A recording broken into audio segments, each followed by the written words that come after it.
हमारी class start हो चुकी है। हम पढ़ रहे थे मानव भूगोल और मानव भूगोल में हमारा टॉपिक चल रहा था परिवहन।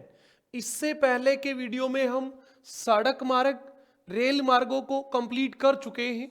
कल की क्लास में हमने जल मार्ग पढ़े थे और जल मार्गों में हमने शुरुआत की थी समुद्री मार्गों से। और समुद्री मार्गों में हमने उत्तरी अटलांटिक समुद्री मार्ग, दक्षिणी अटलांटिक समुद्री मार्ग, उत्तरी प्रशांत समुद्री मार्ग, दक्षिणी प्रशांत समुद्री मार्ग, उत्तम आशांतरीप जो अफ्रीका के चक्कर काट के जाता है वो वाला, और भूमध्य सागर, स्वेज नहर और हिंद महासागर वाला हमने समुद्री मार्ग कंप्लीट कर दिया था। अभी आज जो हम चर्चा करेंगे वो हमारी दो नहर बच गई, एक स्वेज नहर और एक आपकी पैनामा नहर। आपको पता भी होगा स्वेज नहर कहाँ है और पैनामा नहर कहाँ है। तो आज हम जो बात करेंगे वो पहले स्वेज नहर और पैनामा नहर की बात करेंगे और फिर हम जो बात करने वाले हैं वो आंतरिक जलमार्गों की करने वाले हैं। ये आपका यूरोप महाद्वीप, ये भूमध्य सागर, ये इटली, और आपको पता है कि ये हमारा एक देश है मिस्र, और इस मिस्र का एक भाग इधर भी निकला है। इस वाले भाग को हम कहते हैं सिनाई प्रायद्वीप। क्या कहते हैं? सिनाई प्रायद्वीप कहते हैं। और इस सिनाई प्रायद्वीप को काट के आपकी एक नहर बनाई गई है और उस नहर का नाम है स्वेज नहर, जो कि यहाँ पे बनाई गई है स्वेज नहर। ये आपकी स्वेज नहर है। तो आपको पता होना चाहिए जो जीके टाइप के क्वेश्चन होते हैं, यानी कि इससे यदि आसान सवाल आएगा तो आपसे पूछा जाएगा स्वेज नहर किसको जोड़ती है। तो ये आपका लाल सागर, ये लाल सागर को किससे जोड़ती है? इससे। ये कौन है? भूमध्य सागर। तो स्वेज नहर लाल सागर को भूमध्य सागर से जोड़ती है। कहां बनी हुई है? तो ये आपका देश है मिस्र। ये मिस्र के सिनाई प्रायद्वीप को काटकर बनाई गई है। कब बनी? तो ये आपकी इसकी खुदाई शुरू हुई थी 1859 में। बनके कब तैयार हुई? 1869 में। ये आपकी इंपॉर्टेंट बात है। फिर इसकी लंबाई की बात करें तो 160 किलोमीटर लंबी है। कितनी लंबी है भाई? 160 किलोमीटर, 160 किलोमीटर। और आपको पता है फर्डिनेंड डी लेसेप्स जो थे वो इसके सिंचाई इंजीनियर थे। अभी एक्चुअली ये करेगी क्या? पश्चिमी यूरोप को इससे होके और लाल सागर से होके, जैसे भारत है, श्रीलंका है, ऑस्ट्रेलिया से है, उससे जोड़ने का काम करेगी। मतलब यदि ये स्वेज नहर नहीं होती तो पश्चिमी यूरोप से भारत जाने के लिए इस अफ्रीका का चक्कर काट के जाना होता, जो कि अभी चक्कर नहीं काटना पड़ेगा। तो इसने जैसे लंदन और मुंबई के बीच में, कोलंबो और लंदन के बीच में दूरी को कम किया है। ये बात हमने कल बात की भी थी, क्योंकि हमने जब समुद्री मार्ग पढ़ा था भूमध्य सागर हिंद महासागर समुद्री मार्ग, तो वो इस स्वेज नहर से ही तो जा रहा था। तब तो हम समुद्री मार्ग पढ़ रहे थे और अब हम केवल पर्टिकुलर इस नहर को पढ़ेंगे, केवल इतनी नहर को, स्वेज नहर को, केवल स्वेज नहर की बात करेंगे। तो हमारा अगला जो था वो स्वेज नहर था। अभी आप देखेंगे कि स्वेज नहर की हम बात करने वाले हैं।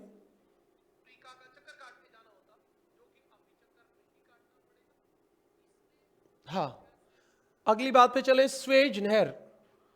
तो आपकी जो स्वेज नहर है वो है कहां? तो स्वेज नहर जो है वो भूमध्य सागर को लाल सागर से जोड़ती है। यह भूमध्य सागर को लाल सागर से जोड़ती है, लाल सागर से जोड़ती है। ये वाला सवाल तो बनता है आपका जीके का, जीके में बनता है कहां? तो यह मिस्र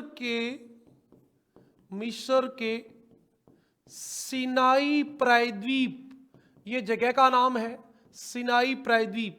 मिस्र के सिनाई प्रायद्वीप को काटकर बनाई गई है, काटकर बनाई गई है, बिल्कुल भी। अच्छा, इसको बनाया किसने था? तो आपको पता होना चाहिए कि ब्रिटेन और फ्रांस ने इसका निर्माण किया था। किसने बनाया था? ब्रिटेन और फ्रांस ने। चलो, अब इसके निर्देशक कौन थे?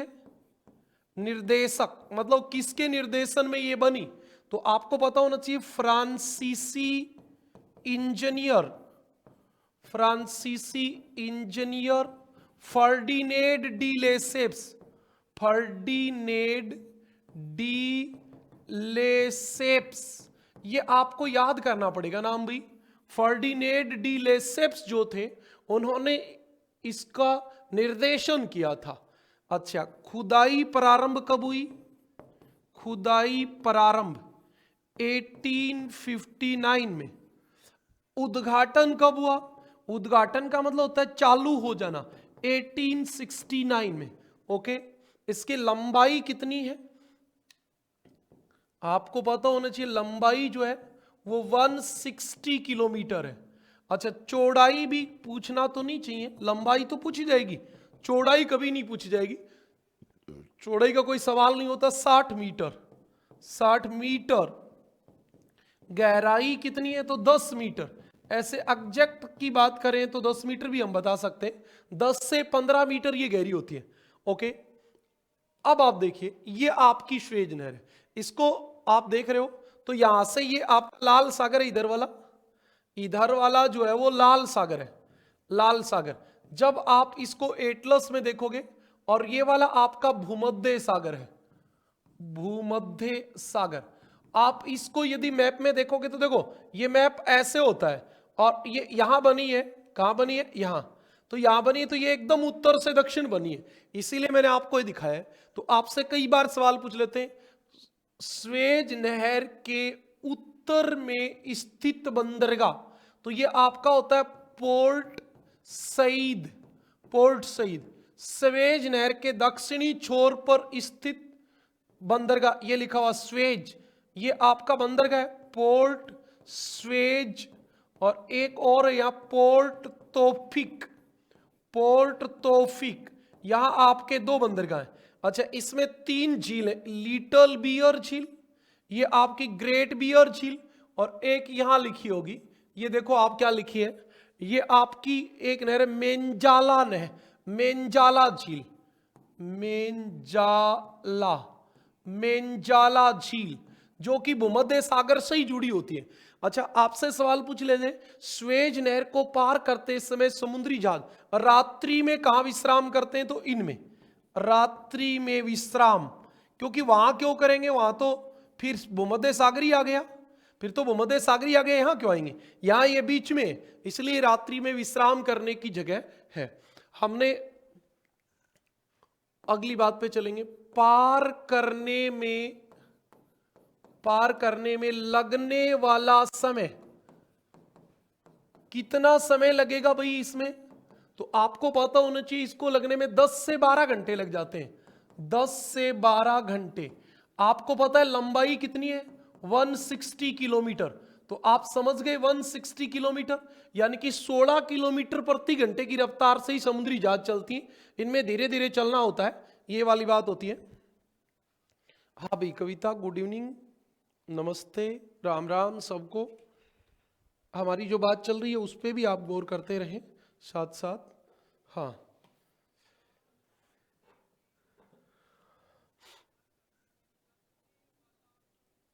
अगली बात पे आए तो ये वाली बात थी। फिर आपको एक बात का पता होना चाहिए, एक दिन में कितने नाव पार करते हैं? एक दिन में 100 जलयान स्वेज नहर पार करते हैं, स्वेज नहर पार करते हैं। ओके जी, अब उसके बाद हम अगली बात पे चलें तो आपको पता होना चाहिए कि हमने कहा क्या, मिस्र के सिनाई प्रायद्वीप को काट के बनाई गई है। किसको काट के बनाई गई है? सिनाई प्रायद्वीप को। बिल्कुल, सिनाई प्रायद्वीप किसका है? मिस्र का, मिस्र का है। अगली बात पे आ जाओ, किसने बनाई थी? ब्रिटेन ने, ब्रिटेन द्वारा निर्मित, ब्रिटेन द्वारा निर्मित। ओके जी। अच्छा, इसके ऊपर अधिकार किसका था? अधिकार था ब्रिटेन और फ्रांस का। अधिकार किसका था? ब्रिटेन व फ्रांस का, ब्रिटेन व फ्रांस का अधिकार था। उसके बाद आप चलोगे तो आपको पता चलेगा 1956 में, मिस्र सरकार ने स्वेज नहर का राष्ट्रीयकरण कर दिया। राष्ट्रीयकरण का मतलब होता है ये देश की संपत्ति घोषित कर दी। अरे थी तो मिस्र में ही, बनाने से क्या होता है, ब्रिटेन वालों ने बनाई वो चीज, उस समय उन्होंने काम ले ली, अब क्या मतलब है। तो मिस्र सरकार ने इसका क्या कर दिया, राष्ट्रीयकरण। वहां एक राष्ट्रपति हुए नासिर, प्रसिद्ध हुए नासिर द्वारा ये राष्ट्रीयकरण किया गया, जैसे हमारे पंडित जवाहरलाल नेहरू प्रसिद्ध रहे। तो नासिर के नाम पे वहां नील नदी पे नासिर झील भी है, यदि आपको पता हो तो। अच्छा, आपको पता होना चाहिए इसका 1967 में यूएनओ ने अनुमोदन कर दिया, अनुमोदन किया। इसका मतलब क्या है, अरे ये देश तो मिस्र में है, ये यहां तक मिस्र है। अब मिस्र देश में बनाई अंग्रेजों ने तो क्या है, अब हमारे देश में जो रेल लाइन बनाई, अंग्रेज जब हमें स्वतंत्र करके चले गए तो क्या रेल लाइन अंग्रेजों की रहेगी, ऐसा नहीं हो सकता। तो मिस्र सरकार ने कहा कि भी नहर तो हमारे देश में है, तो हमारी है। उन्होंने अपने संसद में प्रस्ताव पारित करके उस नहर का राष्ट्रीयकरण कर दिया कि आज से ये नहर मिस्र सरकार की होगी, मिस्र देश की होगी। राष्ट्रीयकरण का मतलब होता है देश की संपत्ति होगी। और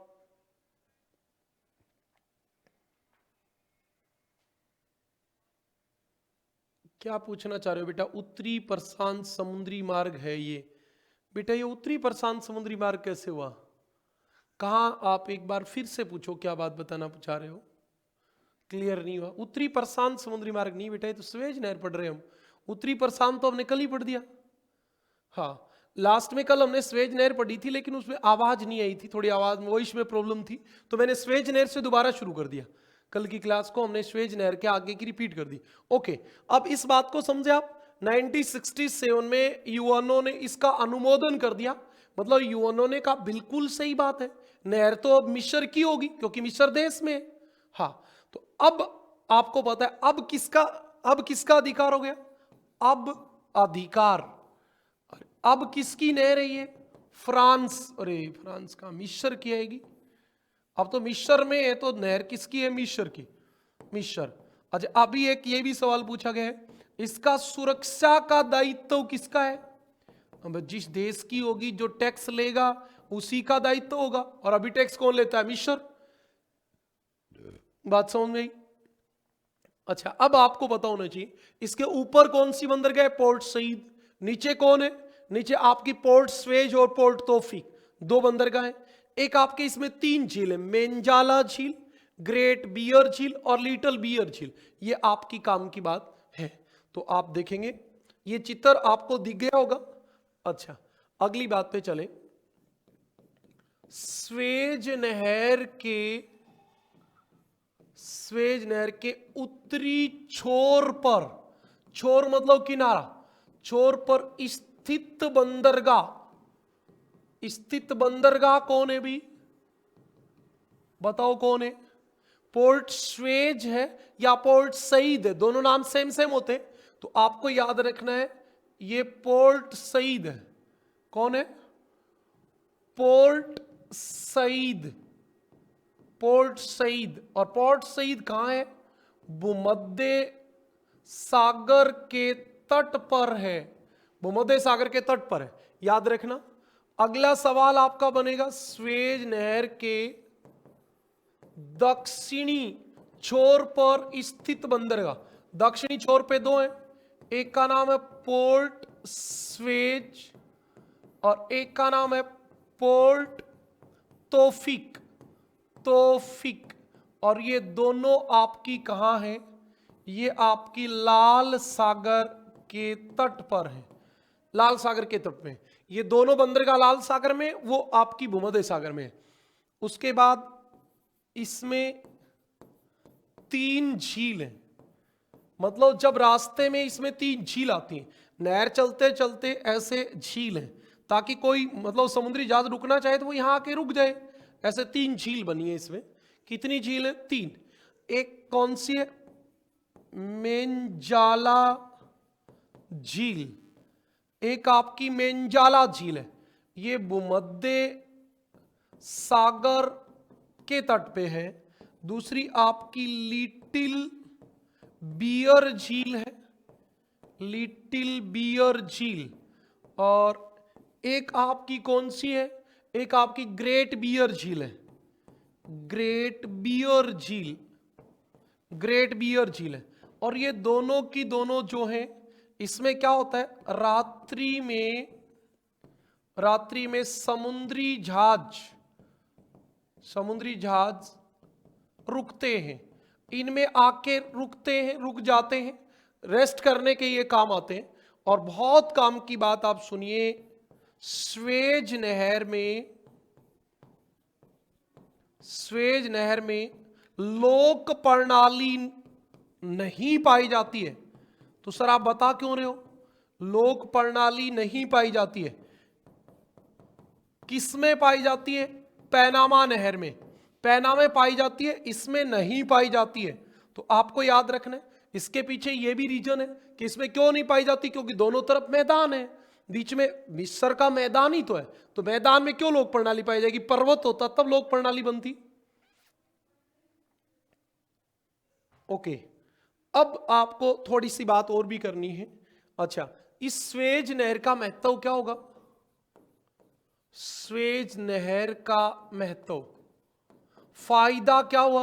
एक बड़ा फायदा तो ये हुआ कि मान लो ये स्वेज नहर नहीं होती तो आप सोचो क्या होता क्या? अब फिर ये यहां बनी है स्वेज नहर, तो फिर यहां से किसी को यहां जाना होता तो चक्कर काटना पड़ता अफ्रीका का, अब नहीं काटना पड़ता। तो एक पहली बात तो ये हो गई कि दूरी कम हो गई, यहां से सीधा यहां से ही पहुंच जाता है। दूरी कम हो गई तो ईंधन कम खर्च होगा, ईंधन की बचत होगी, समय की बचत होगी, और क्या होगी बताओ? फिर एक पश्चिमी यूरोप से सीधा एशिया को व्यापार हो गया, जल्दी खराब होने वाली वस्तुएं भी भेजी जा सकती हैं, समय कम लगेगा। तो बस इतनी बात, और क्या है? पश्चिमी यूरोप व दक्षिणी एशिया के मध्य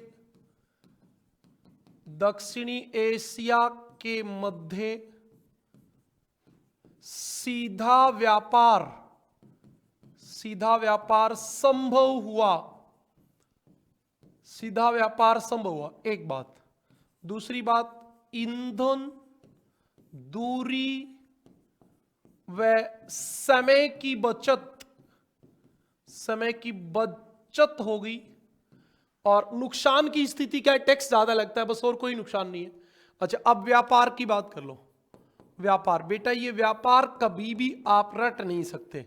आपको खुद को, ज्योग्राफी के स्टूडेंट होने के नाते आपको पता होना चाहिए पश्चिमी यूरोप में क्या उत्पन्न होगा, एशिया में क्या उत्पन्न होगा, ऑस्ट्रेलिया में क्या उत्पन्न होगा। अब पता है एशिया ऑस्ट्रेलिया में कृषि उत्पाद उत्पन्न होंगे, वो कहां जाएंगे? यूरोप में। और यूरोप से मशीन निर्मित चीजें कहां जाएंगी? एशिया और ऑस्ट्रेलिया में। सीधी सी बात है। एशिया व पूर्वी अफ्रीका, हाँ पूर्वी अफ्रीका से भी तो ऐसे ही होगा ना, यहां से कोई जा रहा है तो इधर से ही तो जाएगा, चक्कर काट के नहीं आएगा, वो इधर से जाएगा। एशिया व पूर्वी अफ्रीका से पश्चिमी यूरोप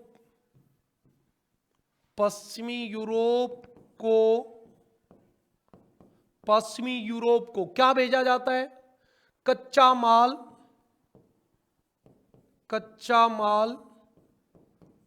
सूती वस्त्र, हाँ कच्चा माल सूती वस्त्र कपास से बनता है, कपास उष्णकटिबंधीय पौधा है। और एशिया वाले देश उष्णकटिबंधीय, अफ्रीका वाले, है ना, जूट का सामान।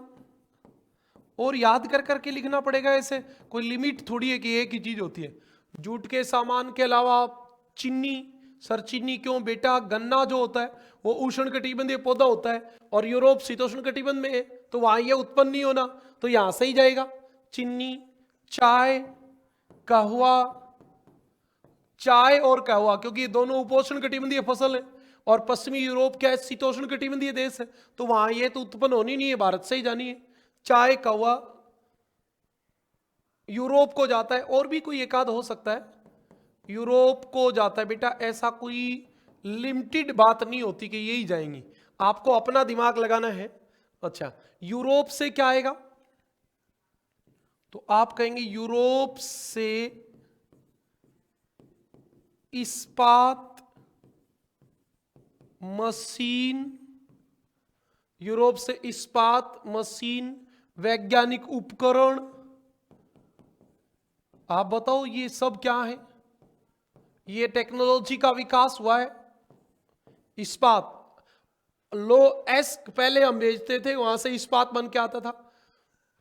अच्छा, रेल का सामान, रेल का सामान, मोटर गाड़ी, आजकल तो मोटर गाड़ी आती नहीं है, आजकल बहुत सारी एमएनसी जो हैं, जैसे अभी तो फोर्ड चली गई कंपनी, लेकिन फोर्ड पहली मोटर गाड़ी के मामले में एमएनसी थी, मल्टीनेशनल कॉरपोरेशंस थी, बहुत सारे देशों में व्यापार करने वाली कंपनी थी, उसका तो कारखाना ही भारत में था।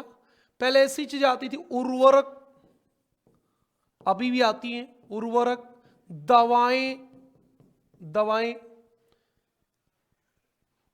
आती हैं, आती हैं का मतलब एशिया और पूर्वी अफ्रीका को आती हैं। ये आपकी कुछ बात थी, यहां तक की बात समझ में आ गई तो एक बार कमेंट कर दो, आगे की बात मैं बता देता हूं फिर।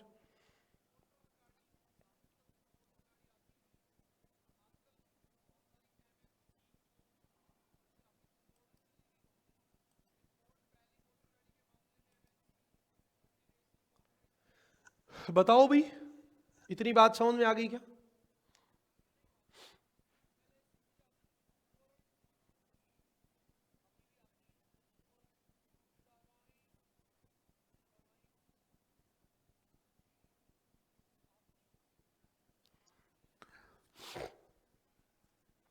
ओके, अगली बात पे चलेंगे हम। इसके बाद ये आपके सामने एक नहर है, इसको आप देखोगे तो आपको पता चलेगा ये एक महाद्वीप है, उत्तरी अमेरिका, उत्तरी अमेरिका महाद्वीप है, और ये एक महाद्वीप है दक्षिण अमेरिका, और यहां पे ये नहर बनाई गई है, यहां पे इस वाली नहर का नाम है पैनामा नहर, पैनामा नहर। अच्छा, इसको मैप को थोड़ा ऐसे दिखाया गया है, मैप को, ये इधर महासागर है प्रशांत, प्रशांत, इधर वाला महासागर है अटलांटिक, आप समझ गए। इधर इस मैप के अकॉर्डिंग देखें तो अटलांटिक है, और इधर कौन है, प्रशांत। तो महासागरों की बात करें तो ये अटलांटिक को प्रशांत से जोड़ेगी। अब आप मीरा फ्लोवर लॉक्स, पेट्रोमिकेड रॉक्स, ये पैनामा बंदरगाह, गाटून लॉक्स, ये सब आप देख रहे हो, एक कालोन बंदरगाह है, इधर पैनामा बंदरगाह है, ये सब आपको दिख रही है। अपनी एटलस में भी आप इनको चेक कर सकते हो, थोड़ा सा चेक करोगे तो। ये थोड़ा मैप छोटा लगा दिया अपन ने। अच्छा, एक बार मैं देखता हूँ फोन में दिख तो रहेगा, नहीं दिख रहा है, ये मैप हमारा छोटा है। ओके, हाँ, अपनी बात पे चलते। यहां पैनामा नहर है, इस वाले मैप को कोई विशेष नहीं है, तो ऐसे ही आपको बस दर्शाने के लिए बताया था। पैनामा नहर, पैनामा नहर। अब आपको पहली बात तो ये पता होनी चाहिए कि जो आपके यहां देश है, ये कनाडा और ये यूएसए और ये वाला मैक्सिको, तो आपको पता होगा इधर यूएसए में खनिज पाए जाते हैं, खनिज। और शायद आपको पता भी है 100 डिग्री जो देशांतर है उसके पश्चिम में यूएसए में कृषि की जाती है, और यूएसए के जितने उद्योग हैं वो पूर्वी भाग में। तो फिर क्या होता था, यहां से बाई सड़क बाई रेल प्रत्येक वस्तु को पूर्वी भाग में ले जाना होता। अब बाई रोड बाई रेल ये बहुत महंगा पड़ता। तो क्या होता, जब जल परिवहन की शुरुआत हुई तो यहां से ऐसे आते थे, ऐसे आते थे, मतलब जो भी आपको ले जाना होता वो दक्षिण अमेरिका के चक्कर काट के लाना होता। अब आपको बताओ तो हम्बोल्ट, जिसको याद होगा आपको, जिसने एंडीज पर्वत की यात्रा की थी और हम्बोल्ट धारा की खोज की थी, उसी हम्बोल्ट ने पहली बार यह बताया कि ये दक्षिण अमेरिका और उत्तरी अमेरिका जहां मिले हुए, इसको काट के एक नहर बना ली जाए, पैनामा नहर। तो यह भी सवाल आ सकता है, थॉट में भी आता है, पैनामा नहर बनाने का सर्वप्रथम विचार किसने दिया? हम्बोल्ट ने दिया। किसने दिया? हम्बोल्ट ने। और आपको पता हो तो इधर आपका कालोन बंदरगाह है, कालोन, ये लिखा हो अभी, कालोन, देखो ये लिखा हो कालोन, और इधर का बंदरगाह है पैनामा। तो ये पैनामा से कालोन के बीच का भाग, देखो ये रही यहां पे, पैनामा से कालोन के बीच के भाग को काट के ये नहर बनाई गई है। यूएसए ने बनाई, क्योंकि यूएसए को ही चाहिए थी।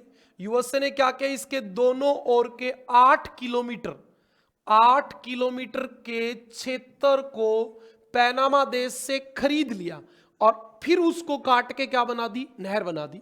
और अभी देखो कहीं ऑथेंटिक बुक में तो नहीं लिखा होता, लेकिन आप जब रिसर्च करोगे इस पे तो बहुत सारी आपको मिलेगा।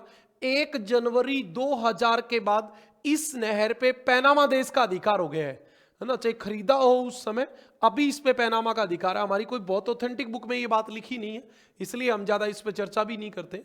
हाँ, पहली बात ये है कि यह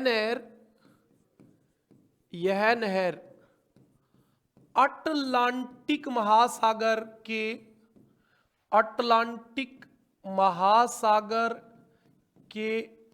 कालोन को प्रशांत तट पर स्थित पैनामा बंदरगाह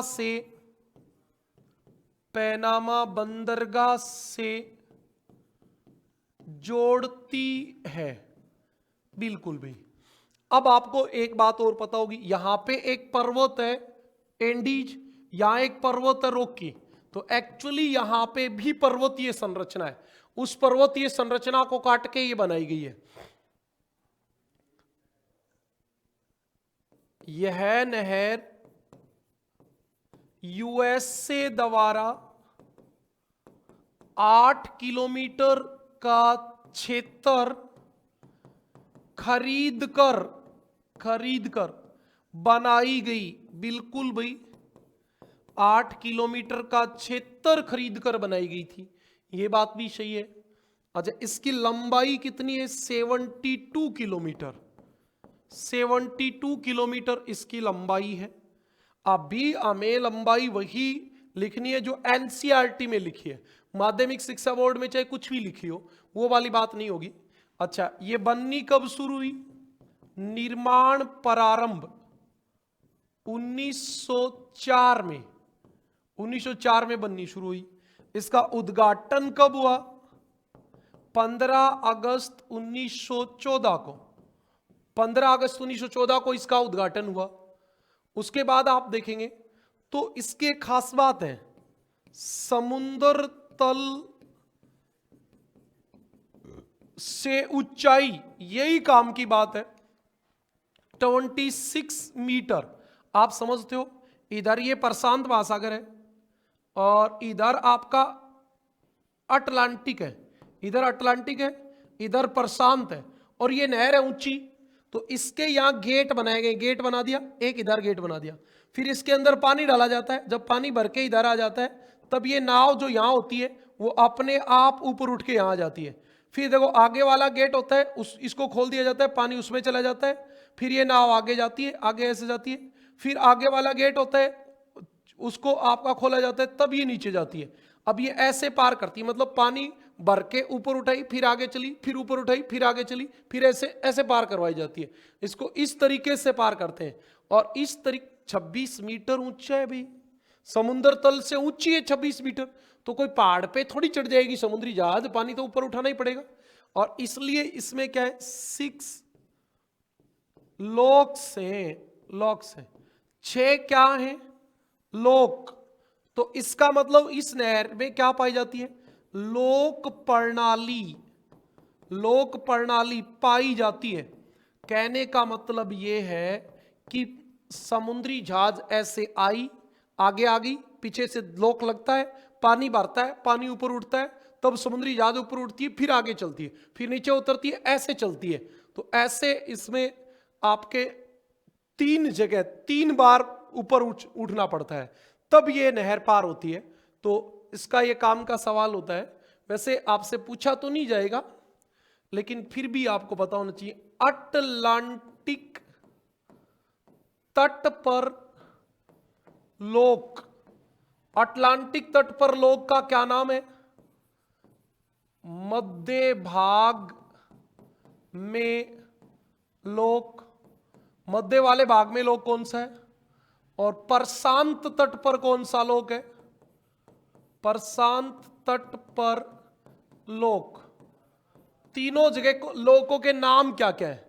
तो आपको पता होना चाहिए। प्रशांत पे है मीरा फ्लोर्स, फ्लोर्स, मीरा flowers, floors, lock, lock, locks. अच्छा, अब आपको पता होना चाहिए कि जो ऊपर ऊपर वाला होता है, अटलांटिक वाला होता है गाटून, गाटून लॉक्स। दो तो पहले ये याद कर लो, मीरा प्रशांत पे और गाटून अटलांटिक पे।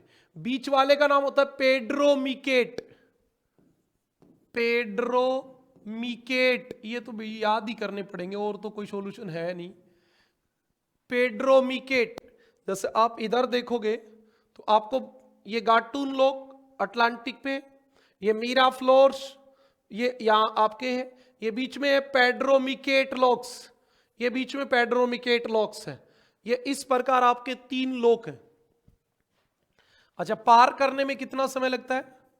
पार करने में समय लगता है, कितना समय लगता है?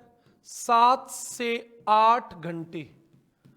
पार करने में कितना समय लगता है? 7 से 8 घंटे लगता है। अच्छा, इसके ऊपर अधिकार किसका है? अधिकार यूएसए का, यूएसए का। बनाया किसने इस नहर को? यूएसए ने। अच्छा, सर्वप्रथम नहर बनाने का विचार किसने दिया? सर्वप्रथम नहर बनाने का विचार दिया, नहर बनाने का विचार दिया किसने दिया भाई? हम्बोल्ट ने।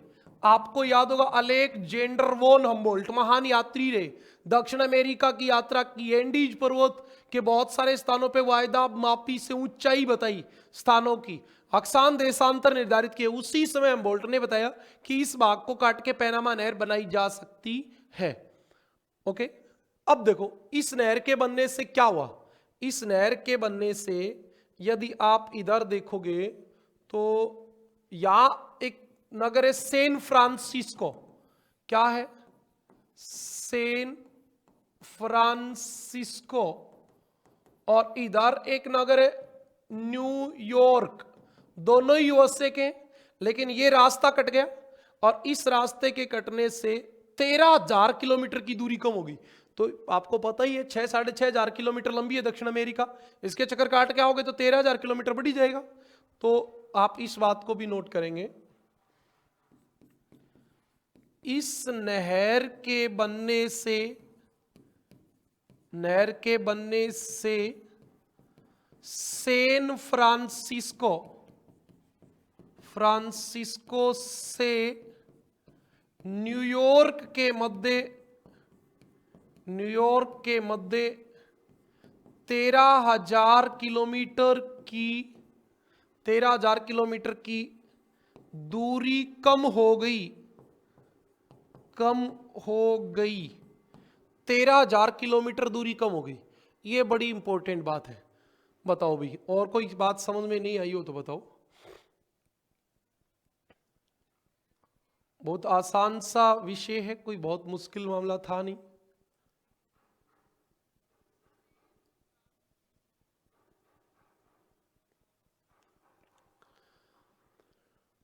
इतनी बातें समझ में आ गई हो तो आप कमेंट करके बता दो, आगे चलते हैं फिर।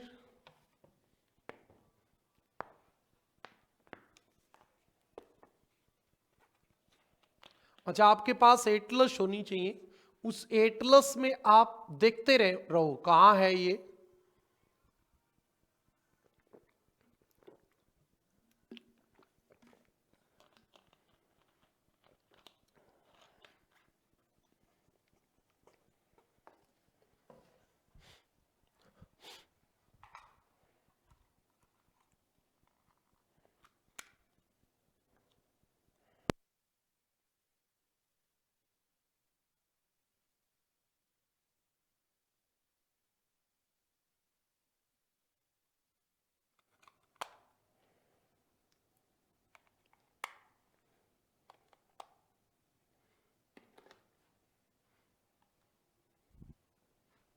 अगली बात पे चले। हाँ, अभी हमारी अगली बात शुरू करते हैं। ये आ गई आपकी आंतरिक जलमार्ग। अब हम जो बात करेंगे वो बात करेंगे आंतरिक जलमार्गों की। आंतरिक जलमार्ग, आंतरिक जलमार्ग, आंतरिक जलमार्ग की हम बात करें तो सबसे पहली हमारी बात ये होती है कि आंतरिक जलमार्ग होते क्या हैं। तो नदी, नहर, झील, ये तीन जो वाटर बॉडी होती हैं, इनके द्वारा जो परिवहन होता है वो आंतरिक जलमार्ग कहलाते हैं। क्या कहलाते हैं? आंतरिक जलमार्ग कहलाते हैं। अब हम बात आते हैं, सबसे पहले आंतरिक जलमार्ग की बात करते हैं।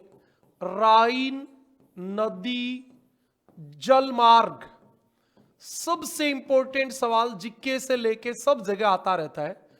विश्व का सबसे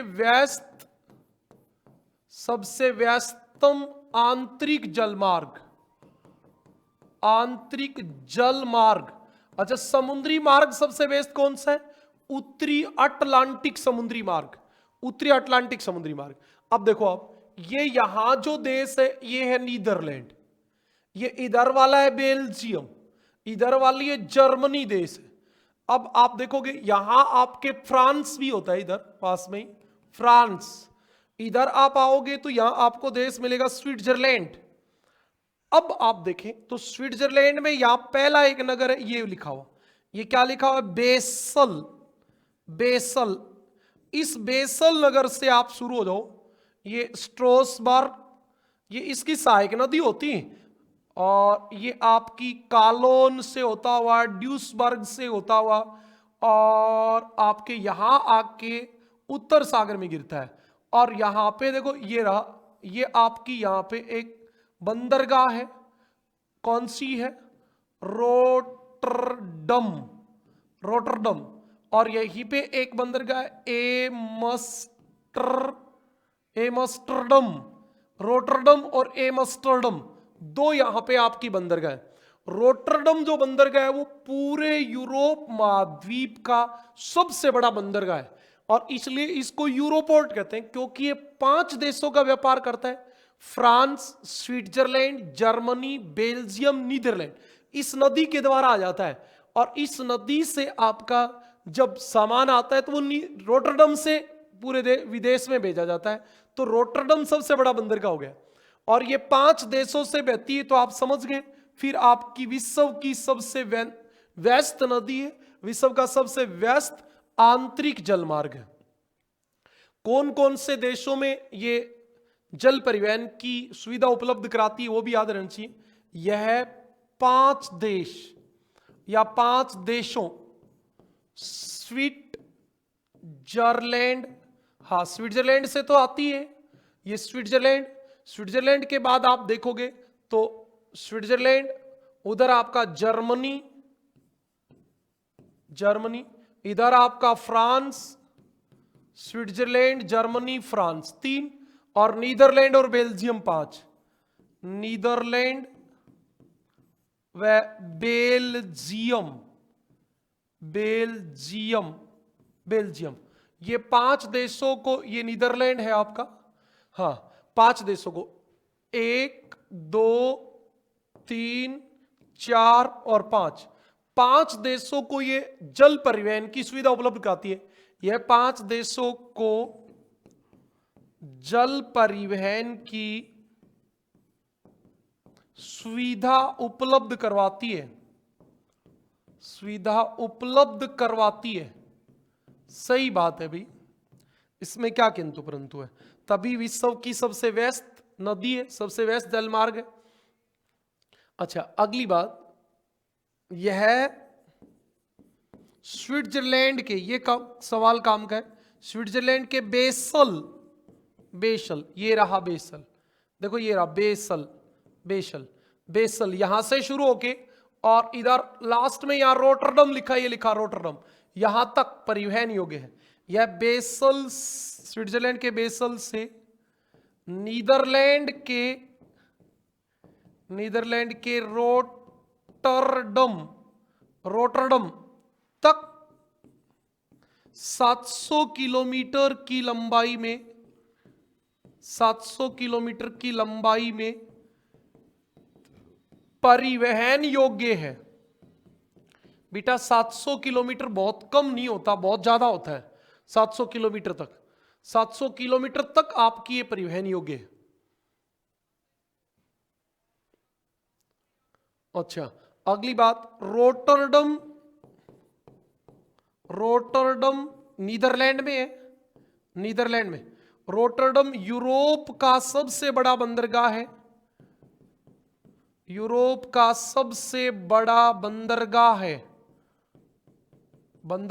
है। जिसे यूरोपोर्ट कहते हैं। पूरे यूरोप का पोर्ट कहा जाता है इसको। क्या कहा जाता है? यूरोपोर्ट, जिसे यूरोपोर्ट कहते हैं। अच्छा, काम की बात हुई, कंप्लीट हुई। अगली बात पे चलें। अच्छा, एक बात आपको और पता होनी चाहिए, इधर ही लिखेंगे, यहां नोट। नीदरलैंड अपने कुल परिवहन का 70% तथा जर्मनी 30% आंतरिक जल मार्गों से परिवहन करते हैं। समझ में आई बात? मतलब नीदरलैंड में जितना ट्रांसपोर्टेशन होता है उसका 70% नदियों से होता है या आंतरिक जल परिवहन के साधनों से होता है। बहुत बड़ी बात है ये। टोटल परिवहन का 70% किससे होता है? टोटल परिवहन का 70% आपका नदियों से होता है। ठीक है, ये आपकी पहली बात थी, राइन जलमार्ग। इधर आपको मैंने राइन नदी दिखा दी। ये देश है स्विट्जरलैंड, ये आपका जर्मनी, ये फ्रांस, ये बेल्जियम, ये नीदरलैंड, ये देश। ओके, ये हमारी अगला जलमार्ग आ गया। आपको ये दिख रहा होगा, आप देखोगे तो ये ऐसा एक महाद्वीप है, उत्तरी अमेरिका महाद्वीप। थोड़ा सा पहले वाला दिख नहीं रहा था मैप, तब हमने बड़ा लगाया। यहां 5 झील होती हैं, सुपीरियर, मिशिगन, ओंटारियो, ईरी। देखो, लेक सुपीरियर, मिशिगन ये केवल यूएसए में, बाकी सब यूएसए कनाडा की सीमा पे। ये लेक हायूरन, ये लेक ओंटारियो, ये लेक ईरी, ये सब नहरों से जुड़ी है। देखो, यहां नहर आपको दिख रही होगी, यहां आपको नहर दिख रही होगी, है ना, यह आपको यहां नहर दिख रही होगी। और फिर आप देख रहे हो तो ये सेंट लॉरेंस नदी है, यहां से शुरू हो जाती है, ये सेंट लॉरेंस नदी। इस नदी का नाम क्या होता है? सेंट लॉरेंस नदी। और ये जाके इधर अटलांटिक महासागर में गिर जाती है। ठीक है, तो ये आपकी 5 झील मिलके, इन झीलों में ऐसे परिवहन हो जाता है ना, ऐसे। तो ये आपके सब जुड़ गई। ये उत्तरी अमेरिका का प्रमुख आंतरिक जलमार्ग है। थोड़ी सी क्वालिटी बढ़ा लेना। मैं तो इन चीजों पे विश्वास भी कम करता हूं कि हम ये मैप लगाएं। मैं तो ये चाहता हूं कि हम हाथ से बनाएं, उसमें ज्यादा बेटर होता है। लेकिन बच्चों के दिमाग में रहता है कि सर लगा लिया करो, ये बेटा दिखते नहीं है। अब ये मुझे बोर्ड पे तो दिख रहा है, लेकिन फोन में मुझे कम ही दिख रहा है। हो सकता है मुझे दिखने में समस्या हो। नहीं भाई, कोई खास नहीं दिख रहा, जबकि बोर्ड पे बहुत साफ साफ दिख रहा है। ज्यादा सही यही होता कि हम बना लेते। क्लास तो 2 घंटे होती है बेटा, 3 से 5। 5 बजे तक चलेगी क्लास, तो अभी तो 4 बजे हैं। हाँ, कभी 4:45 तक हो जाती है, कभी 2 घंटे की क्लास रहती है हमारी। हाँ, तो ये हमारा जलमार्ग, आंतरिक जलमार्ग में 2 नंबर आ गया। इसको हम कहेंगे महान झील एवं सेंट लॉरेंस नदी जलमार्ग। आपको पता चला कि हमारे पहले तो झील है, ये कौन सी है? सुपीरियर, सुपीरियर है। ये कौन सी है? Michigan, Michigan. ये कौन सी है? ईरी। ये कौन सी है? हायूरन, है ना? ये आपकी हायूरन है। और ये आपको दिख रही होगी, ये आपकी ओंटोरियो है। ये कौन सी है? ओंटोरियो। अब ये 5 झीलों से मिलके और फिर आपकी सेंट लॉरेंस नदी जो अटलांटिक में गिर जाती है, ये आपका एक आंतरिक जलमार्ग बन जाता है। हाँ, उत्तरी अमेरिका का सबसे महत्वपूर्ण आंतरिक जलमार्ग जो यूएसए व कनाडा की सीमा पर है, कनाडा की सीमा पर स्थित है। तो आपको पता भी होगा कि यूएसए और कनाडा की सीमा पे तो होना ही है। क्यों? क्योंकि ऊपर कनाडा है, नीचे यूएसए, झील ही तो सीमा बनाती है यूएसए और कनाडा की।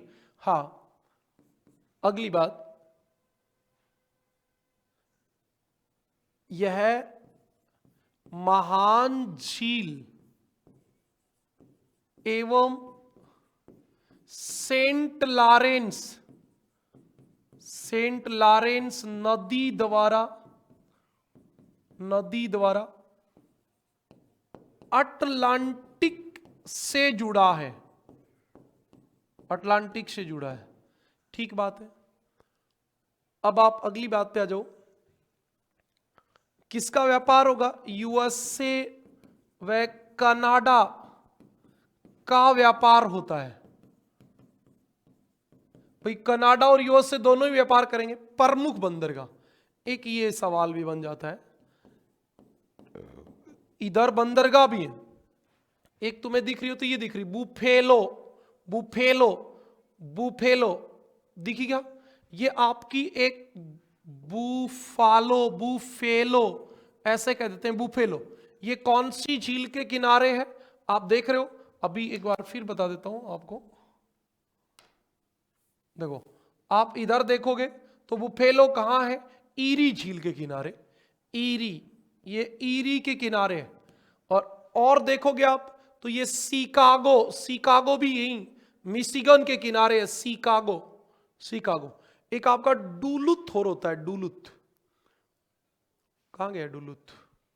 होता तो यही है भाई, इसमें हमारे वाले मैप में दिया नहीं है शायद। डुलुथ, एटलस में देखो एक बंदरगाह और होता है डुलुथ। अपनी एटलस निकालो और देखो कि इस कई बार पूछे गए हैं, डुलुथ बंदरगाह है, ये रहा सुपीरियर के किनारे, एटलस में डुलुथ, सुपीरियर के किनारे, सुपीरियर झील के किनारे है, सुपीरियर डुलुथ नहीं लिखा हुआ, अरे ये रखा भाई, हमने सही देखा ही नहीं, ये रहा डुलुथ। डुलुथ जो है वो सुपीरियर झील के किनारे है। तो ये आपके 2 प्रमुख बंदरगाह हैं इस वाले जलमार्ग के, एक तो आपका ये वाला और एक ये वाला।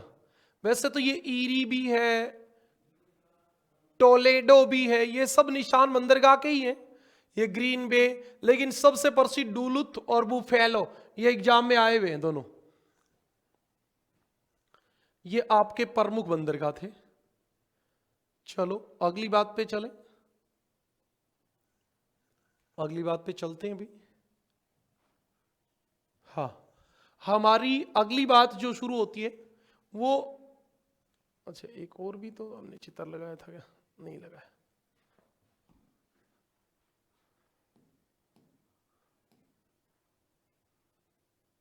हाँ, ये हमारा उत्तरी अमेरिका महाद्वीप है।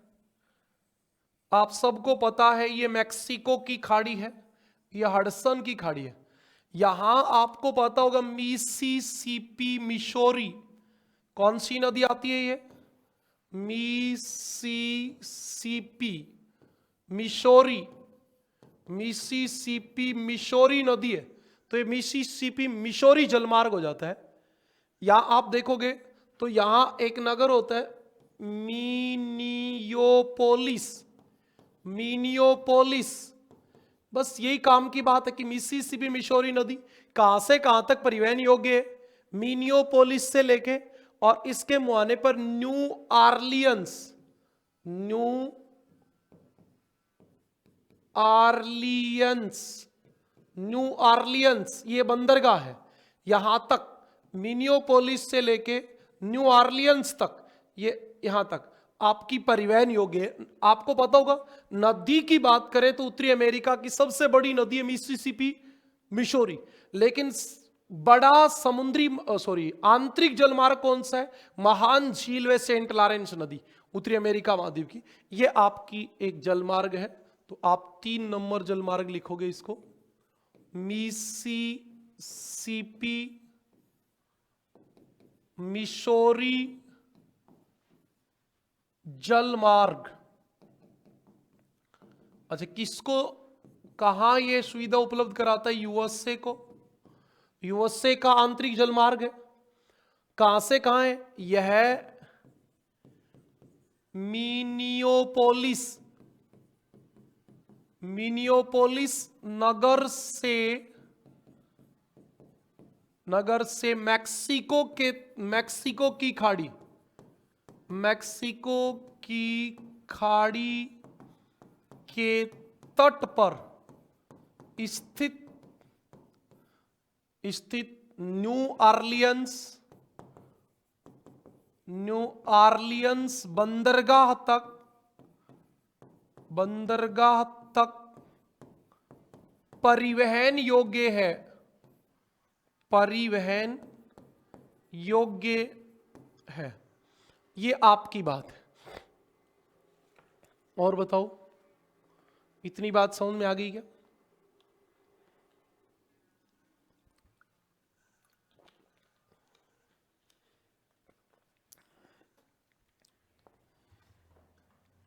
हाँ, अब हम जो बात करेंगे वो करेंगे, ये आपका एक महाद्वीप है यूरोप। कौन सा महाद्वीप है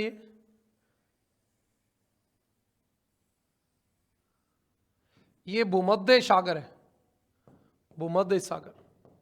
आपको पता हो तो ये भूमध्य सागर है। आप देखोगे तो यहां इधर एजियन सागर होता है, एजियन सागर। आप अपनी एटलस निकालो, उसमें देखो एजियन सागर। उसके बाद आप आगे देखोगे तो यहां आपको मिलेगा काला सागर, काला सागर।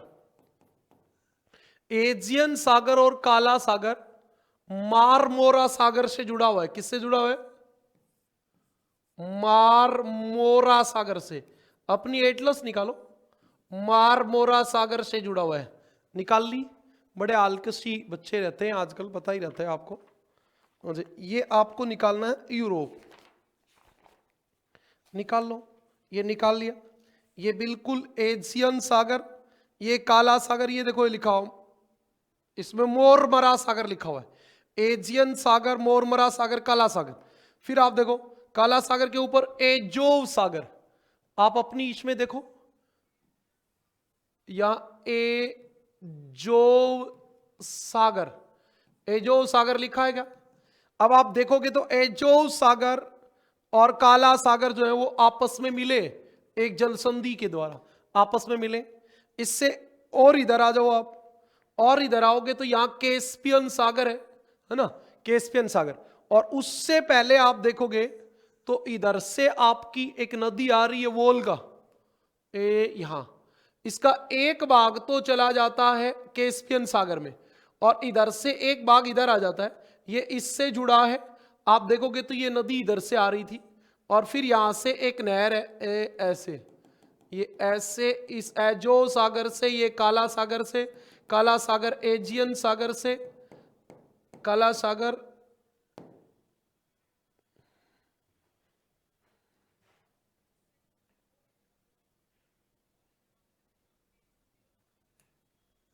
एक सेकंड भाई, थोड़ा सा पता नहीं क्या फॉल्ट हो गया टेक्निकल।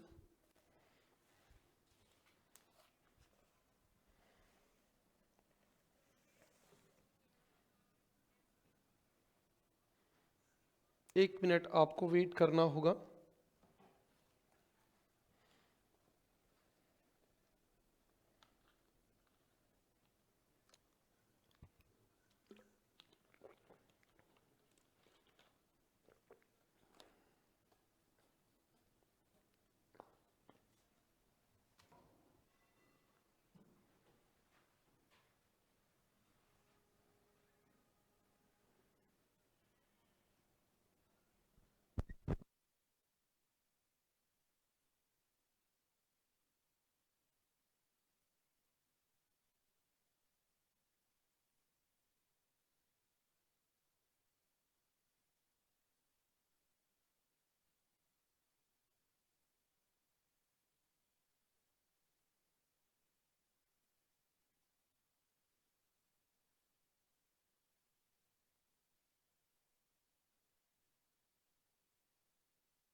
हाँ, करें दोबारा शुरू। ये हमारी एजियन सागर तक हमने देखा था, अपनी एटलस में आप देखते रहो। एजियन सागर के बाद क्या आ रहा था, देखो काला सागर। अब आप अपने एटलस में देखोगे काला सागर, काला सागर के ऊपर यहां एक है एजोव सागर। कौन सा सागर है, एजोव सागर। और एजोव सागर के बाद आप इधर देखोगे तो ये इधर रह जाता है कैस्पियन सागर और इधर से आपकी नदी आती है वोल्गा। वोल्गा ये इसमें एक भाग इसका इधर गिर जाता है और एक भाग इसका इधर आ जाता है और ये एक यहां से लेके भूमध्य सागर तक एक आंतरिक जलमार्ग बना देता है। मतलब आप देखो रूस का कितना आंतरिक भाग जो है वो इससे जुड़ गए। ये एक नहर है, ये वाली जो है ये लिंक नहर है, ये लिंक नहर बनाई गई है। अपनी एटलस निकालोगे तो आपको क्लियर दिखेगा। और बेटा आप फर्स्ट ग्रेड की तैयारी कर रहे हो और एटलस में देखने का आपको आलस्य हो रहा है तो फिर बैठेगी नहीं बात, परेशान होने में कुछ नहीं आता। अपनी एटलस को सर्च करो। हाँ ठीक है, ये आपकी नहर कौन सी थी, नदी कौन सी थी, वोल्गा। अब ये इतनी बात मैंने क्यों बताई, तो वोल्गा नदी जलमार्ग जो है वो विश्व का सबसे लंबा आंतरिक जल परिवहन तंत्र है, रिवर सिस्टम है। अकेली नदी तो लंबी नहीं है लेकिन एक दूसरे से जोड़ के है, जो सागर है, जो से काला सागर, काला सागर से मोरमरा सागर है ना, एजियन सागर, फिर भूमध्य सागर, फिर जिब्राल्टर जल संधि से अटलांटिक तक आ जाता है। तो ये लंबा काम बन जाता है। हाँ तो हमारा ये था वोल्गा नदी जलमार्ग, वोल्गा नदी जलमार्ग। वोल्गा नदी जलमार्ग की यदि हम बात करें तो ये कहां है, रूस देश में स्थित। भाई नदी तो रूस देश में ही स्थित है। हाँ अगली बात आपको पता होनी चाहिए, यह है नदी नहर के द्वारा, नहर के द्वारा अजोव सागर, अजोव सागर, काला सागर, काला सागर, अजोव सागर से कहां आ गई, काला सागर, फिर मोरमरा सागर, मोरमरा सागर भी कह सकते हो आप इसको, मोरा सागर, मोरमरा सागर, एजियन सागर, एजियन सागर से होती हुई भूमध्य सागर व अटलांटिक महासागर, अटलांटिक महासागर तक जल परिवहन की सुविधा उपलब्ध करवाती है। जल परिवहन की सुविधा उपलब्ध करवाती है, उपलब्ध करवाती है। ये आपकी सबसे इंपॉर्टेंट बात है। यह 11,200 किलोमीटर लंबा जलमार्ग बन जाता है, जो विश्व का सबसे लंबा आंतरिक जलमार्ग है, आंतरिक जलमार्ग है, जो विश्व का सबसे लंबा आंतरिक जलमार्ग है। ओके, बस कि इतनी बात समझनी है। ये अपनी एटलस लेके देखोगे तो समझ में आएगी, नहीं तो मुश्किल हो जाएगा काम। हाँ, अगली बात पे चले हम। इसके बाद तो आपको पता चलेगा कि और भी दो चार बातें बताता हूं। एशिया में यांगटीसी कयांग चीन की नदी है। सबसे लंबा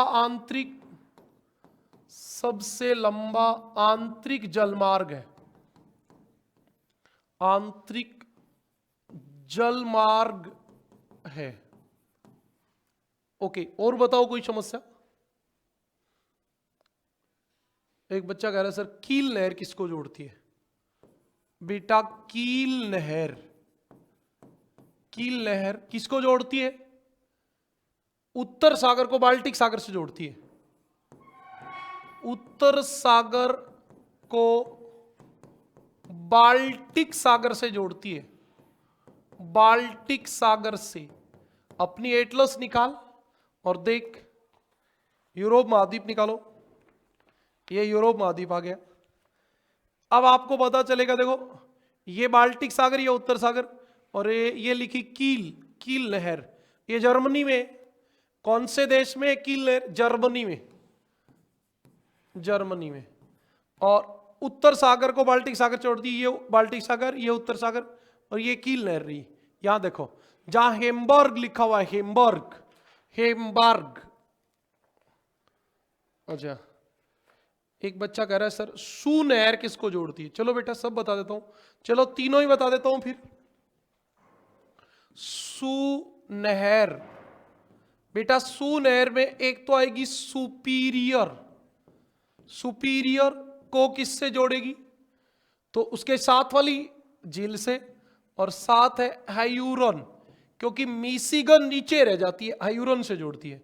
सुपीरियर टू हायूरन, देखो आप यहां, ये सुपीरियर और ये वाली हायूरन, सुपीरियर टू हायूरन। ये देखो यहां है आपकी शू नहर, ये है सू नहर। ये सुपीरियर को हायूरन से जोड़ेगी, ठीक है। और ईरी को ओंटोरियस से कौन जोड़ेगी?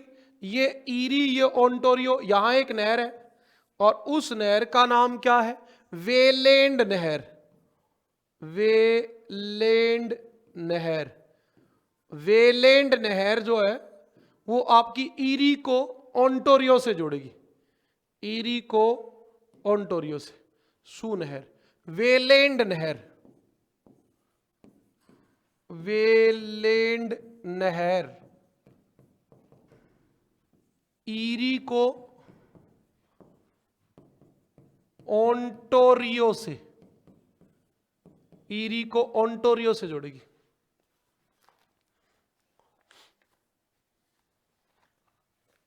और बताओ, सर भारत के आंतरिक जलमार्ग भी करवा दो। भारत के भूगोल में सर ने कराए होंगे बेटा, कोई बात नहीं, अब करा देंगे। नहीं कराए तो कोई बात नहीं, अभी करा देंगे। हाँ, अब हम बात करेंगे भारत के आंतरिक जलमार्गों की। एक बच्चा कह रहा है सर भारत के भी करा दो। भारत के आंतरिक जलमार्ग, आंतरिक जलमार्ग, भारत के आंतरिक जलमार्ग कौन से?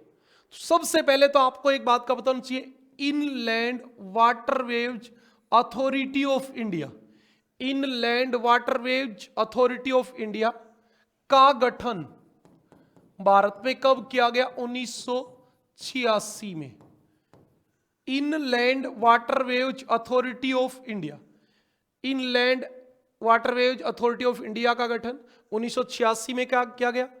इसका मुख्यालय कहां है? तो बंदरगाह पे नहीं होगा, नोएडा में है, नोएडा। इसका मुख्यालय नोएडा में। अब आपको पता होना चाहिए भारत में 6 NW है। भारत के प्रमुख NW, बेटा आप इनके मैप अपने आप देख लोगे, है ना, क्योंकि बहुत ज्यादा है नहीं। NW1 national waterways number 1, Hindi में आप इसको लिख सकते हो राष्ट्रीय जलमार्ग नंबर 1। राष्ट्रीय जलमार्ग नंबर 1 कौन सी नदी पर है? गंगा नदी पर। ठीक है जी। अच्छा, कब घोषित किया गया ये? जब inland waterways authority of India बना उसी समय 1986 में घोषित। पहला यही था, तभी NW1 नाम दिया गया इसको, है ना। और आपको पता होना चाहिए कहां से कहां है?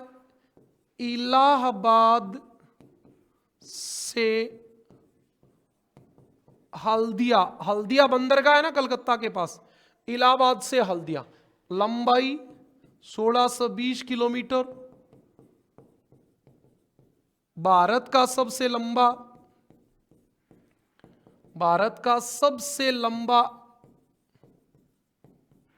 NW नेशनल वाटरवेज, ये आपका इलाहाबाद और ये नदी यहां आके हल्दिया तक आ गई। हल्दिया, हल्दिया, और कलकत्ता थोड़ा सा अंदर रह जाता है, हल्दिया आगे रहेगा। और ये इलाहाबाद से शुरू होता है, इसका नाम है NW1। भारत का सबसे लंबा वाटरवेज यही है।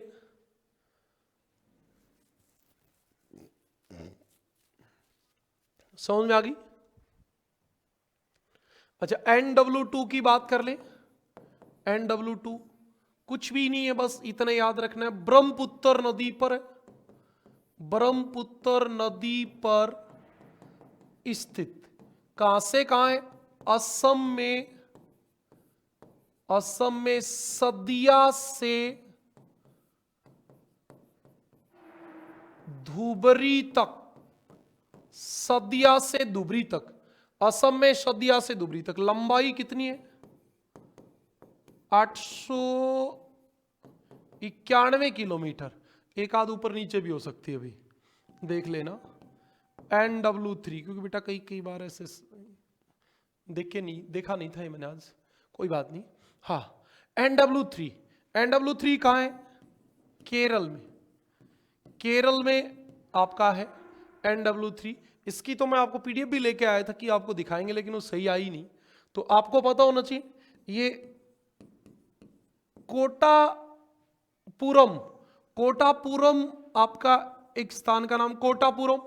कोटापुरम से कोलम, कोलम से चंपाकारा, चंपाकारा, चंपाकारा, चंपाकारा और उद्योग मंडल नहर है, उद्योग मंडल नहर तक। ये आपकी जो अष्टमुंडी और बेबनाथ लेक है ना, उन लेक के पास है ये, केरल में। अच्छा, NW4 कहां है? 1, फिर 2, फिर 3, फिर आंध्र प्रदेश, फिर उड़ीसा। हाँ, तो फिर NW4 है आंध्र प्रदेश में। आंध्र प्रदेश में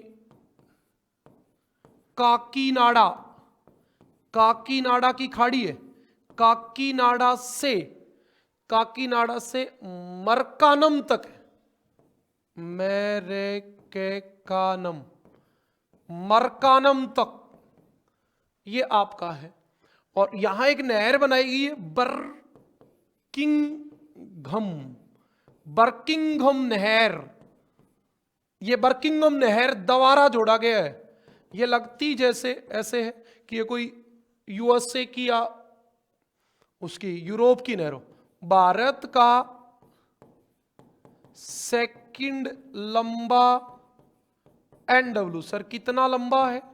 तभी ये दूसरा लंबा हुआ 1095 किलोमीटर, 1095 किलोमीटर। सबसे लंबा NW1, पहला ही सबसे लंबा है और आखिरी वाला सबसे छोटा है। ये तो दिमाग लगाने की जरूरत नहीं है। हाँ, अब आप देखो NW कितने नंबर पे आ गए हम? 5 पे। 5 कहां है? तो मैं जैसे याद करता हूं तैसे करता हूं। गंगा 1, ब्रह्मपुत्र 2, केरल 3, आंध्र प्रदेश 4, उड़ीसा 5 और असम वापिस 6। तो ये ऐसे चलता है, इधर केरल उड़ीसा 1 2 3 4 5 6, ऐसे आपको काउंट कर लेने। NW5 जो है आपका वो कहां है? उड़ीसा में। उड़ीसा में आपका कहां से? ब्राह्मणी नदी पर है ये,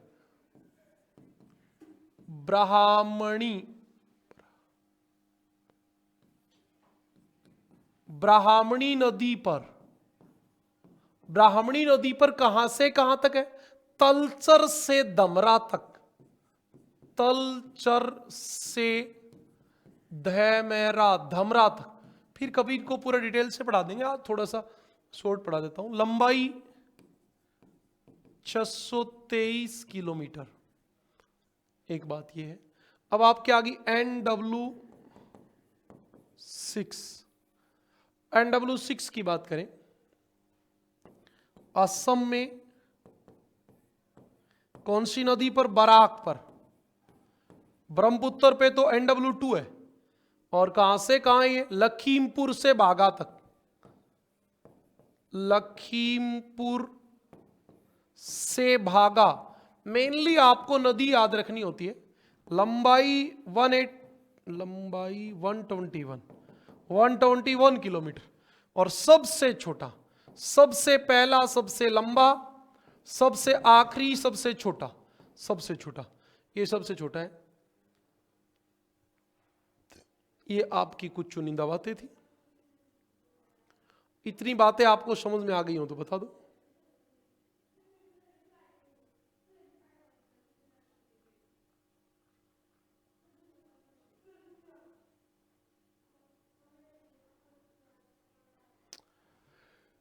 आज की क्लास को यहीं रोक देते हैं, ठीक रहेगा?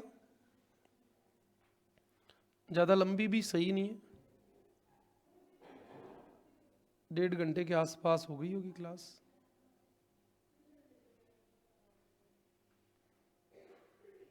वैसे ज्यादा लंबी हुई नहीं है, थोड़ा सा और पढ़ा दिया जाए तो।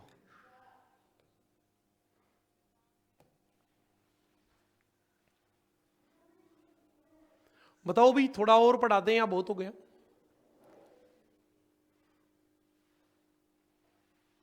एक छोटा टॉपिक और है, बंदरगाह पोर्ट के प्रकार। यदि आप कहो तो अभी करा देता हूं, जल्दी कमेंट करें, जल्दी से।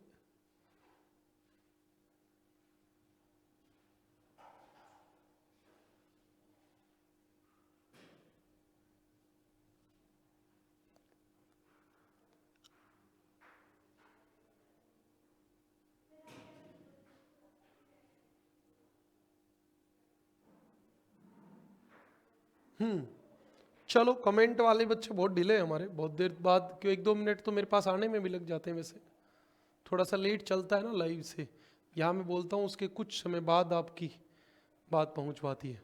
हाँ, अब हम बात कर लेते हैं बंदरगाह की। बंदरगाह या पोर्ट, अच्छा इन्हीं को क्या कहते हैं? पोताश्रय, पोताश्रय। 12th क्लास में आपका अंतरराष्ट्रीय व्यापार, उस वाले टॉपिक में आपका ये दिया हुआ है, तो आप देखोगे तो वहां मिल जाएगा आपको। सबसे पहली बात, अंतरराष्ट्रीय व्यापार का प्रवेश द्वार, अंतरराष्ट्रीय व्यापार का प्रवेश द्वार, सही बात है भी। आपके अमेरिका से आपने कोई सामान मंगवाया, वो आपके मुंबई बंदरगाह से ही तो आएगा। अब बंदरगाह से आएगा तो बंदरगाह क्या हो गया? अंतरराष्ट्रीय व्यापार का प्रवेश द्वार हो गया, पहली बात। हाँ, बंदरगाह का विकास, बंदरगाह का विकास उसके पृष्ठ प्रदेश पर निर्भर करता है, पर निर्भर करता है। अच्छा, पृष्ठ प्रदेश का मतलब क्या होता है? जैसे ये आपका एक बंदरगाह है कांडला। अब ये कांडला जितने एरिया को सेवा देगा वो इसका पृष्ठ प्रदेश होगा। इसी को ज्योग्राफी में हिंटरलैंड कहते हैं। क्या कहते हैं? हिंटरलैंड। इसी को ज्योग्राफी में हिंटरलैंड कहते हैं। किसी बंदरगाह के पृष्ठ प्रदेश को कहते हैं हिंटरलैंड। हाँ, अच्छा, अब हम बात करेंगे बंदरगाह के प्रकार की। बंदरगाह कितने प्रकार के होते हैं? सबसे पहले हम बात करेंगे निपटाए गए नौभार के अनुसार, नौभार के अनुसार मतलब कौन सा सामान आपका बंदरगाह भेजता है, किस सामान को प्रचुरता में भेजता है, इसके आधार पे हम बंदरगाह डिसाइड करते हैं। पहला होता है वाणिज्य, कोई काम का नहीं है, वाणिज्य बंदरगाह। तो सब बंदरगाह व्यापार तो करेंगे ही, तो इसमें विश्व के अधिकांश बंदरगाह व्यापारिक बंदरगाह ही होते हैं, है ना। वस्तुओं व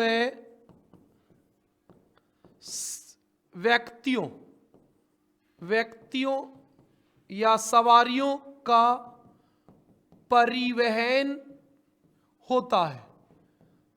तो ये तो सबसे ही होता है, तो इसका कोई पर्टिकुलर एग्जाम्पल नहीं होता। वाणिज्य बंदरगाह का मतलब होता है जिससे वस्तुओं और सवारियों का परिवहन हो। अच्छा, 2 नंबर औद्योगिक पतन, औद्योगिक पोर्ट, औद्योगिक पतन। अच्छा, इसका मतलब ये है कि ये औद्योगिक माल का व्यापार करे, इनसे औद्योगिक माल का परिवहन होता है। अच्छा, आजकल सब जगह उद्योगों में बनी हुई वस्तुओं का ही व्यापार होता है, तो ये भी कोई खास बात नहीं होती। तीसरे नंबर पे इसमें एक होता है बड़े बंदरगाह, बड़े बंदरगाह। अच्छा, बड़े बंदरगाह क्या होते हैं? जिनसे थोक व्यापार के सामान का परिवहन होता है, ये परिवहन होता है। तीनों की बात कोई बहुत इंपॉर्टेंट नहीं है, इससे आगे वाली बातें इंपॉर्टेंट होंगी। सामान्य बात है, सब वाणिज्य व्यापार तो करेंगे ही।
हाँ, हमारी बात जो चल रही थी,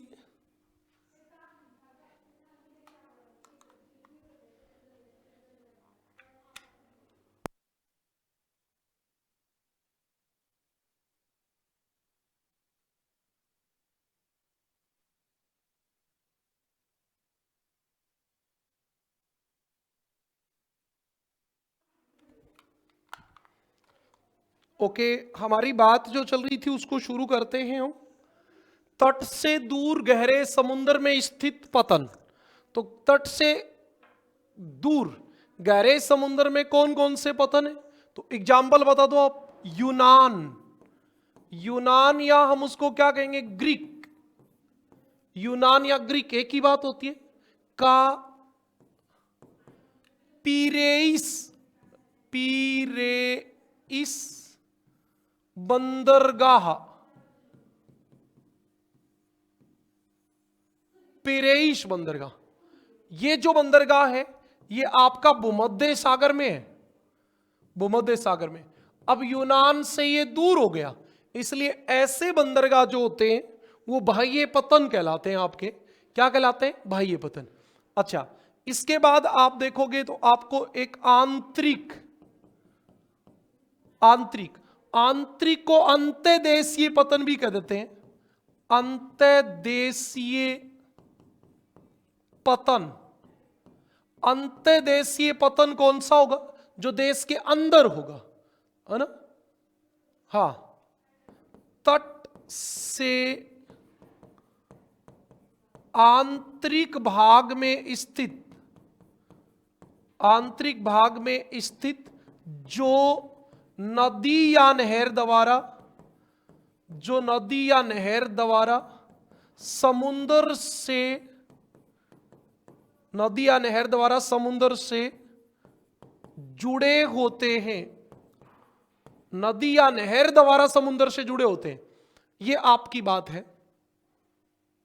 आप एग्जाम्पल बता दो। अच्छा जी, एक कोलकाता, कलकत्ता आपको पता है किस के द्वारा जुड़ा हुआ है? हुगली नदी द्वारा, हुगली नदी से जुड़ा है, समुद्र से बहुत दूर है।